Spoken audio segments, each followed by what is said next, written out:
Alors il y a ceux qui sont pour, il y a ceux qui sont contre, il y a ceux qui sont un peu, beaucoup pas du tout d'accord. Et puis il y a vous au milieu de tout ça, madame sans opinion, hein?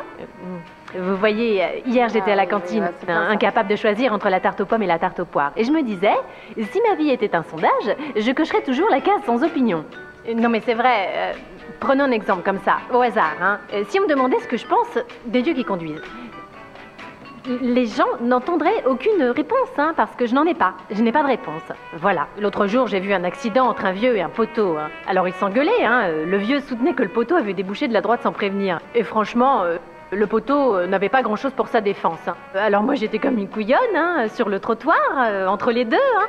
Alors au début, c'était pas grand-chose, des chipougnets, puis après, ils se sont carrément battus, hein, pof, pof, pof, comme ça. Et moi, je savais pas quoi dire. J'étais sans opinion. Après, j'aurais eu un avis différent si le vieux avait renversé un gamin. Hein. Enfin, sauf si le gamin s'était jeté sous ses roues. Là, il aurait mérité une fessée. Moi, ma mère m'en filait toujours quand je faisais des conneries. Résultat, la première fois qu'un mec m'a claqué le jambon au lit, ben, ça m'a tout coupé. Hein. Je me suis arrêtée net, hein, et je suis allée me mettre au point toute seule. Hein. J'ai cru que j'avais fait une connerie. Hein. Ha! Non, franchement, à la question de la fessée aux enfants, moi je réponds sans opinion et je m'en félicite. D'ailleurs, penser à ce mec, ça m'a relancé sur le grand dilemme que j'ai avec les poils. Oui, parce qu'il était super poilu. Hein. Alors je ne sais pas quoi penser. Hein. Je vois des poils, je me dis c'est vrai que d'un côté c'est très viril, hein. Ça c'est sûr. Mais ça me rappelle tellement Moquette. Vous savez, le vieux cocker de ma grand-mère.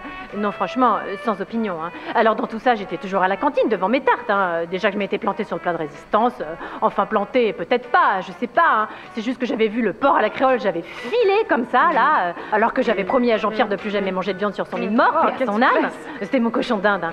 En même temps, c'est un cochon d'Inde, hein, pas un cochon créole. Hein. Bon bref, sans opinion sur les végétariens non plus. Ah non, franchement, j'ai jamais d'opinion sur rien du tout. Hein. Alors là, bravo, bravo. Enfin bon.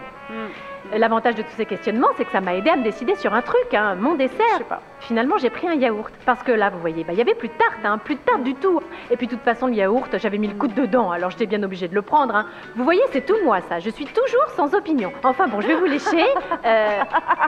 Vous laissez, et je vous dis à la semaine prochaine. Ou pas. Enfin, je sais pas, c'est vous qui voyez. Oh non, c'est chiant de pas avoir d'opinion comme ça. Non, mais c'est vrai. Toujours obligée de se retourner pour écouter ce que les gens disent et savoir quoi penser. Oh, c'est agaçant. Donc pour résumer, vous ne donnez toujours pas votre avis, madame sans opinion, c'est ça en fait. Hein. Oui, non, oui.